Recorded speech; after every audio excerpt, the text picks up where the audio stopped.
If you want to be that person, you have to have a certain mindset. And that's what my mindset is. It's not even about, this is what's interesting. It's not even about truth. And I know that sounds crazy. It's not so much of me looking and going, what's true? It's more about me believing in what I need to believe to be as successful as possible. I understand that it's truthful that if somebody shoots me with a gun, I'm probably going to die. But I will not believe that because I don't think that's advantageous to me. I believe it's advantageous for me to say, go on, then fucking shoot me. I guarantee you you're dead.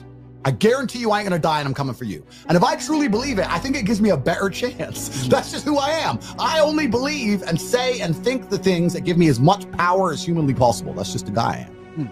And as many people are gonna sit there and say, Tate, you're delusional, you're a narcissist. You go through the world saying you're super lucky and that you're bulletproof and you can do all these crazy things. It's impossible for you to be depressed. You're a narcissist. Perhaps. Look at my life and look at yours. Yep. So let's talk about it let's look at it in pure metrics. Who came from a worse scenario at the start? Who had a worse background? Me. Who's now more successful? Me. Who's happier? Me. Who smiles more? Me. Who sleeps easy at night? Me. Why the fuck would I want to think like you? If thinking this way makes me a bad person, but I get fucking fantastic results from my entire life, and everybody close to me gets fantastic results from knowing me, and everybody close to me absolutely adores me, why would I want to adopt your thinking and be a sad fucking sack of shit sitting on the internet trying to cancel people like a dork? I don't want to be my enemies. There's not a single enemy I have that I'm remotely envious of in any regard. Every single one of them has a shit life and a shit existence. I already won. God's already punished them. God's already rewarded me. I know these things. I'm the luckiest man on the planet. You have to say these things and you have to truly believe them. Do you deserve to be happy? I think a man should have absolutely no interest in whether he's actually happy or not. If I wake up and I'm unhappy, I will do the exact same things as if I am happy. I will go to the gym the same. I will work the same. How I feel has no impact on how I live my life. I don't think happiness as an index is a healthy view for a man to have on life success. Women are different. Women just want to be happy, right? Women just want to smile. They don't care how. They don't care if they deserve it or not. As long as they get to smile, women are happy. That's women. But I think for a man, if you're waking up and going, oh, am I happy? Am I not? You're looking at life wrong. I think of a man, if you put happiness if you move it down the scale, right? And you start looking at, am I successful? Am I competent? You know, am I achieving things? Am I respected? If you start to look at these indicators of your life, you're going to end up being happier without actually analyzing if you're happy or not. Genuinely, every single person watching this, go look in the mirror after this stream, go into the bathroom, look in the mirror. Do you deserve to be happy? Look yourself in the eye. The answer is probably fucking not. You don't deserve it. When you're hungry, it's your body telling you need to eat some food. That's fine. You react to that. When you're depressed, your body's telling you need to change your life. And if you're feeling that for long periods of time and then not changing your life, well, you don't deserve to be happy. You don't deserve it. Everything in life that is valuable must be earned. Peace of mind must be earned. Happiness must be earned. I'm happy because I earn it. I get to be top G. Of course, I'm fucking happy. I'm me. When I look at the lives of people who tell me they're depressed, I look at them and think, you know what? If I was you, I'd be fucking depressed. Facts. If I was you, I'd be depressed. So of course you're depressed because your life is shit. But whose fault is that?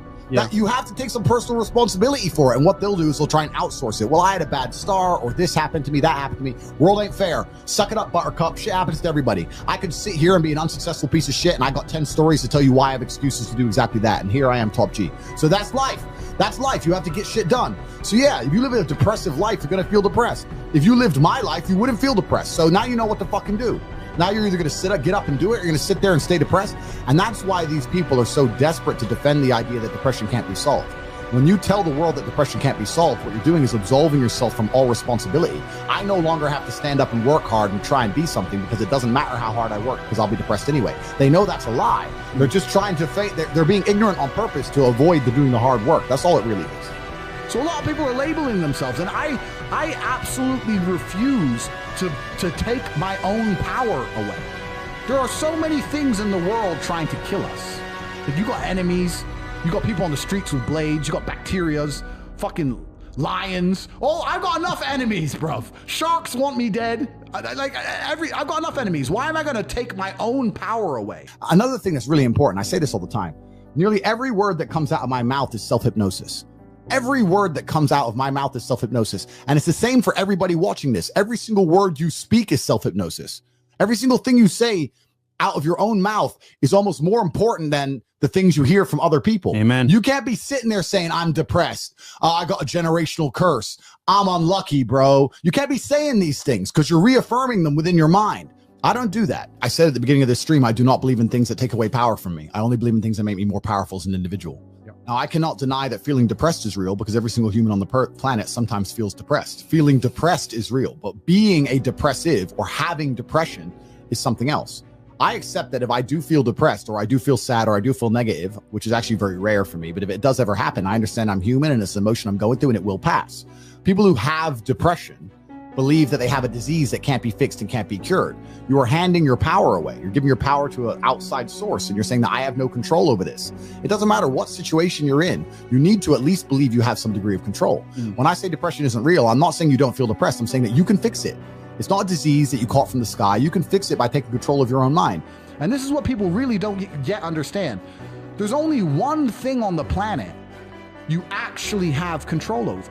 You can't control the weather. You can't control your health. You can get a brain aneurysm or a heart attack. You can't control other people. The only thing you can actually really truly control is what you think. That's the only thing you can change in real time. You can be thinking of red and change it to blue.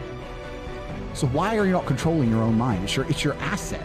It's your ally. It's your friend. Why would you make an enemy out of the only thing you have control over? I refuse to do that. It doesn't make sense to me. The worst thing on earth that could happen to a man could happen to me. And I guarantee you, I would still label myself happy. I'm happy because that's who I am. That's how I view myself. That's what I've decided. If you truly want to win, you can't only want to win when you're happy and you can't only want to win when you're motivated because you're competing against people like me who want to win all of the time. And unfortunately, it's player versus player. Every single girl that you want, every single dollar that you want, I also want. You're competing against men like me who will perform even when it's raining, not only when the sun is shining. And if you're going to be the kind of person who can only do it in one of those scenarios, you are going to lose. You must be prepared to perform all of the time. What we were saying earlier about player versus player is absolutely not really true. If it's player versus player and you're competing against everybody else, because you're competing against everybody else all the time, and you want to also on top of that be low energy and lethargic and lazy, well then you just don't stand a chance. You're get wrecked. There are people out here who are prepared to work their ass off. Yeah. And if you're not going to be that guy, then you're going to fucking lose. I have a lot of people who message me and say, oh, I struggle with motivation. And my answer is simple. Then stay a loser. If you can't find the motivation to not be a loser, then I strongly recommend you just stay a loser, stay in your lane, stay out of my way. I have no time for people who cannot find the motivation to fix themselves and fix their own lives. I've been the kind of person who will perform 7 days a week. It doesn't matter how I feel, it doesn't matter what's happened, it doesn't matter if I'm happy or sad, things must be done. And this is the mindset you need to adopt if you want to be a winner. Yeah, happiness is a very interesting subject for men. Happiness is the number one thing that must be earned. And I'll tell you that my happiness is based on very real world achievements. I couldn't be happy if I was broke. I couldn't be happy if I was obese. I couldn't be happy if I was lonely. I couldn't be happy if I wasn't respected. I couldn't be happy if I couldn't whoop a dude's ass. I couldn't be happy in those scenarios. So I made sure none of them scenarios came true. I have earned my happiness via hard work. It's the top of a mountain, which I have climbed. I deserve it. I deserve to go to sleep with a smile on my fucking face and wake up between two bitches. That's what I fucking deserve. And every single guy who hasn't got it probably doesn't deserve it. And when I got attacked by the Matrix, when they attacked me and they accused me of all these different things, etc., which is numerous and all incorrect, I was explaining, and they were saying to me, oh yeah, but the expectations you're giving of men of life is unfair and all this crap. And I was saying, no, I'm just saying that the only life worth living as a man is a man of dedication and purpose and becoming important. That's what I'm saying. I'm saying if you're Joe Schmo as a man, it sucks. So stop being Joe Schmo. I'm telling the younger generation that if they don't get up and work hard and make sure that they're important, that the world's not going to give a shit about them. As a man, you're going with no inherent value. You have to become important. You have to go through some pain, go through some suffering to make people care about you. Otherwise, you're not going to matter. And when I say this about the difference between men and women, you think I'm attacking females. Absolutely not. I'm not attacking women. I'm just saying that a woman can wake up, put makeup on, go to the club, go to the party, and still be a jewel. She still exists. People still want her. As a dude, if you walk into the party and you put no effort into your life, nobody gives a shit. Nobody gives a shit about you. And every man out here knows. And one of the great things about the masculine journey and masculinity is that we've all lived a semi-similar story. It's kind of cool. Like, we've all been the teenager that gets heartbroken. We've all been unimportant. We've all like worked hard and then started to get some clout. And then we've all kind of lived the same kind of journey. So I say to everybody out there, yeah, if you don't follow that path and follow that journey and in one way or another get to the top, whether it's fighting, whether it's comedy, whether it's musician, whatever it is, If you're just going to stay somewhere near the bottom and then at the age of 44, you know, email me saying I'm depressed, well, of course you're depressed because you're a fucking loser. Yeah. But that was your choice because you have to build yourself as a man. And if you decide not to build yourself, then your life's going to suck. I can't imagine life as a man who wasn't competent, but I know for sure it must be miserable. It must be miserable. You're a feather in the wind. You're just being blown by the tides of life, and you're just getting knocked from place to place. And you've handed all control of your life over to somebody else. And there's those people who you've handed control over to, whether it's the government, whether it's your job, whether whoever it is, they care about you less than you should care about yourself. And it's just a bad decision to make. Why would I see somebody as my equal? Why would I sit there and see you as my equal when I've suffered my entire life to be valuable and you've refused to suffer and just sit around on your ass all the time? Good. When I've gone through endless pain to be the man I am, and then you just sit there and talk like we're equals. We're not equals. I've been through shit. You decided not to go through shit. That's fine. That was your life decision. That's your prerogative. Yeah. But you have to live with those decisions. You can't complain now that I get to be top G and you don't. That was your choice. Yeah. So it's kind of, that's the thing about being a man, and that's what I was saying to the kids. It's like, look, you need to get up, and it's going to be very, very difficult. The world's getting harder and harder, especially for men. It's all clout, it's all status. There's no way you're going to matter unless you get up and you work extremely hard. And for some reason, they thought I was toxic. That's what they wanted me to do. They wanted me to quit and be demotivated. And I'll make it clear now, I've been massively successful on my new platform, Rumble. But even if I had one subscriber, I would be posting just like before, podcasts just like before. I'm indefatigable. I do not give up. I do not get tired. I do not quit. That's what they want. That's what the enemy wants from me. They want to try and win a war of attrition. They want to wear me down and hope I quit and give up and go, oh, I'm not getting any traction now. I don't have YouTube. This is going to be hard, etc. I am not that guy. I'm not that guy. I'm the guy who keeps going. And if you're truly indefatigable in life and perspicacious, that's my favorite saying, the one I say all the time, unmatched perspicacity coupled with sheer indefatigability makes me a feared opponent in any realm of human endeavor. It's absolutely and utterly true. If you pay attention to the things that are happening around you and you do not quit, you will be a dangerous opponent in any realm of human endeavor. It doesn't matter what you try and do. Cancel me. Fucking cancel me. Cancel me again. Do it again. It ain't going to change anything. I'm a man who lives true to God and says what he means and means what he says. And I know the things I say are good for society and good for the world. I didn't put a fucking magic spell on anybody. The reason people listen to me is because they like what I say and they know that I'm telling the truth. That's the reason I am here. And I'm going to continue to do that. And there's nothing anybody can fucking do about it. I've said it before that bullying is good and it's needed, especially for men. Maybe not as much for women, but I think it's extremely important for a man's development. And because my dad used to, like, grow up, being an adult now, I'm 32 years old. My dad used to bully me, now that I think about it, but it made me stronger so that when I got bullied by other people, I was able to deal with it. Versus, like, because it's a controlled environment. They're not going to give you something you can't handle, your own parents. Completely. It's small doses of poison. So that it's the olden emperors of Rome used to eat small doses of poison with every single meal. So then when they got poisoned for real, they didn't die. And that's it. If you're raised too soft, then you're not ready for the world. Like, I had to face all my fears instantly, all the time. That's who my father was. So now if I have a fear to face now as a man, my entire life I've just faced them instantly. That's just who I am. That's what I do, right? And we're all human. We all get scared. If 5 people pull knives on me and I know I can't run away and I have to fight, I'm be like, all right, shit.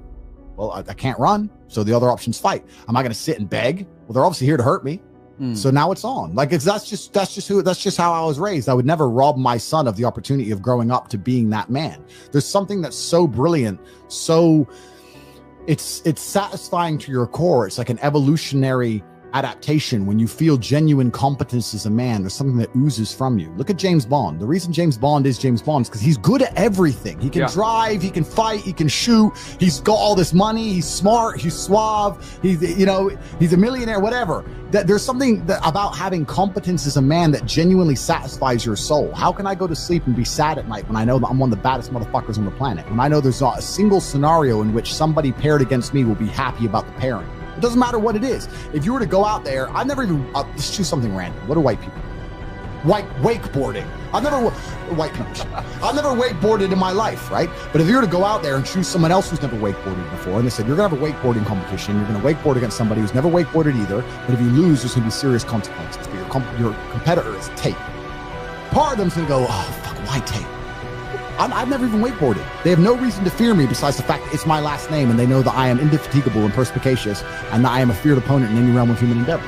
I have absolutely not a competence that runs through my veins. I do not fucking fail, and the world knows that. How can I be unhappy in this scenario? How can I be unhappy as this person, as this avatar to fucking attack the simulation? My father built me to be this man. I would be a terrible father to rob my son of that opportunity, which means if his ass has to go fight orcs, imaginary orcs in a darkened room at the age of 2.5, then guess motherfucking what? that's what you're going to do. Because I'd be a shit parent to raise him any other way. Well said, Marco, for that one, my friends. And you know what? Speaking of which, someone here gave a super chat. It goes, Andrew, as somebody who didn't grow up with a father, I found paternal guidance through the example you and Tristan have shown. Thank you for your service to men worldwide. I'm working to afford the War Room ASAP. And I want to talk about that for a second. And that comes from KY Music. When you got your masculinity on point and you're a guy that people look up to sometimes, I've always said that a strong father is a strong father through generations and through other people. And what I mean by that, his example will be felt from generations down the road, and other people will be influenced by that same person. A lot of people look to me and say, Myron, you're like my older brother. I look up to you, etc. You guys aren't really looking up to Myron. You guys are looking up to my dad. That's who you guys are looking up to. That's who I emulated. And that's why it's so important to have a father, because if you have a strong father, not only will he guide you, then you become that man, and other people are going to look to you, and you can guide those people. So one strong man can literally change generations of other families if he's strong enough. And that's what you're doing, Andrew, as well. You and your brother came from a strong father, and you guys have been able to impart that wisdom, that strength, that ability to not be fatigued through bullshit. And people are learning from it. For the guys out there that don't have fathers or big brothers. Absolutely. And it's a natural state of being for a person who's confident with themselves and knows that they're speaking the truth. And also it pleases God, and it pleases the universe, and it pleases the world. And that's what I'm here to do. I do not see the advantage in me taking all the amazing lessons I had and the fantastic lifestyle I've built and keeping it all completely and utterly for myself and disappearing. That's what a insecure person would do. That's what a sad person would do. I'll give you an example. If I meet a rich guy who's like a fat, short dork, he never wants to tell people how to get rich. If you ever talk to like a fat, short dork guy who has a bunch of money and you ask him how to make money, oh yeah, well, he'll give you some bullshit answer, because he knows the only differentiator he has is money. That's all he has. If other people make money, then he ain't got shit anymore. Whereas me, I'll tell the whole world how to get rich. I don't give a fuck. You can get as rich as you want. I'm still top G. Right. I don't care how much money you have. I'll smack you up. It doesn't make a difference to me, right? So when you genuinely are happy within yourself, you're prepared to help other people. I want everybody watching this stream to be as confident and fantastic with women as possible. Do you think I give a shit if the 16,000 people watching this all become Casanovas? You think I'm going to be walking around thinking I'm getting no pussy? You think I'm scared? I love helping the world because I have genuine happiness within myself. I want every single person watching this stream to be as successful as possible. I talk about this all the time.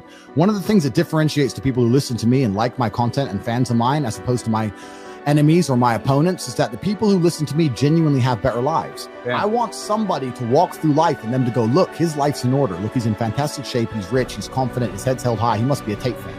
That's what I want. I want as many of my fans to be as successful as possible.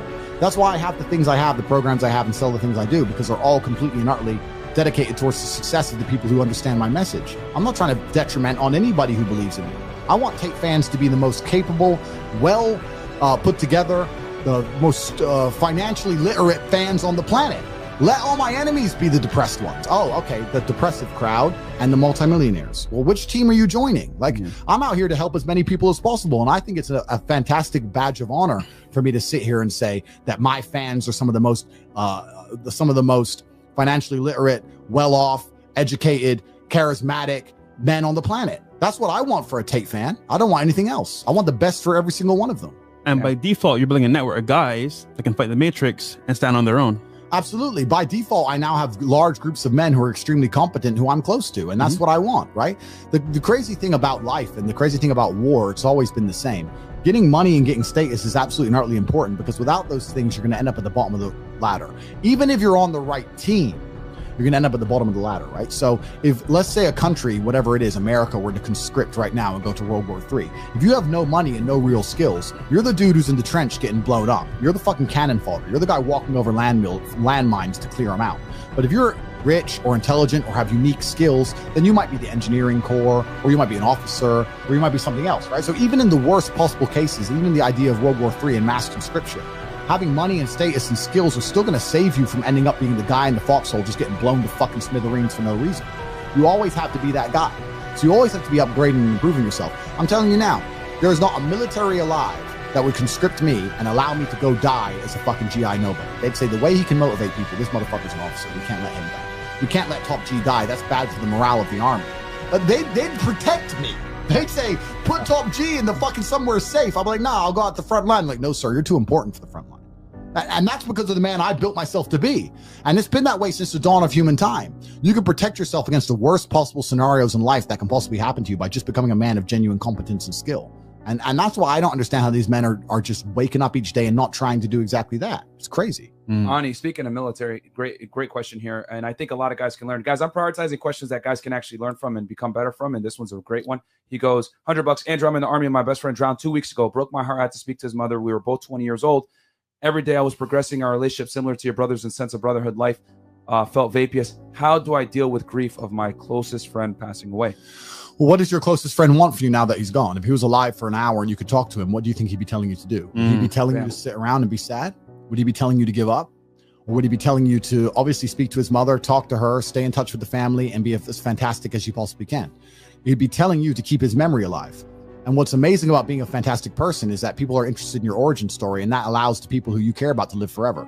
The reason my father is discussed so often on the internet is because I'm so fantastic. People want to know about my upbringing. We just talked about it. Yep. I keep my father alive through my absolute competence and individualism and exceptionalism. My father lives forever through me. If I was Joe Schmo, who would be asking me about my father? Yep. Fucking nobody. So if you want to keep your best friend alive and he had an impact on your life, then you need to go out there and become the most fantastic person ever. So when people give a shit, because nobody's going to give a shit if you aren't fantastic, when people give a shit about your upbringing and the life you've lived, you can talk about your best friend and the experience you had and how his death affected you. If you go out there and become fantastic, then he gets to live forever. If you get to stay, if you stay a nobody, then he doesn't. So if you truly give a fuck, then you know what to do. And it's actually amazing. But it's true. And it's actually amazing. The answer to 99% of questions or conundrums or scenarios that people come up and ask me, 99% of the time, the answer is work hard. My girl left me. What do I do? Hit the gym. My friend died. What do I do? Become exceptional. I'm sad. What do? Train. Like the answer is nearly universal. Yep. It's always working harder is never going to not help. No matter what scenario you're in, working harder is never going to not help you. And it's amazing that I give different versions of the same answer for 99% of the questions I'm asked. Work harder. If you have a problem, whether you're broke, whether you're out of shape, whether your fucking friend dies, whether your girl leaves you, whether you're depressed, whatever it is, working harder is almost always the answer. So you know what you need to do. You need to do it. And what's amazing, again, it's kind of like the antidote. If you take the antidote before the poison, then you never get sick in the first place. If you're always working as hard as possible, if you're always working your ass off and trying to be the best version of yourself every single day, then you never get sick in the first place. You're already working. You're already taking the antidote. So things can't attach to you. They can't get hold of you. If my best friend or the worst thing that could possibly happen is my brother, or anything happened to them, I know they'd live forever because I'm already amazing. I get to keep them alive forever because I'm already amazing. I've already done the work. I've already taken the antidote to the poison. So if you're working as hard as possible all of the time, then you already have all your answers before the problems even appear. I was working my ass off before the Matrix canceled me. And then the Matrix canceled me and I continued to work my ass off. And here I am, more famous than I was before the cancellation. Why? Because I already had momentum. I already had speed. I'd already taken the antidote to cancellation before they fucking hit me with the poison. Working hard is the antidote to everything. So why don't you just do it in advance? Why don't your life just become work like mine? Why don't you just dedicate yourself to a cause and fucking get up and do what you're supposed to do every single fucking day? If you do that, there's very little weapons that the Matrix can forge to attack you with. It's genuinely true. Speaking of your brother, he sent a super chat in. Yeah. Is that? Was that? I didn't see. Tom? Oh. Tristan, we've got reservations at 21:30. Shout out to Tristan Tate in the fucking chat, man. The Slayer. Yeah, we got 15 minutes. So we gotta go. Yeah. All right, cool. So, and guys, there you go. You got it right there, man. Like, your job as a man is to create a legacy so people actually have something to remember and keep your name alive. And if people can't keep your name alive after you pass away, you didn't go hard enough when you were on this earth.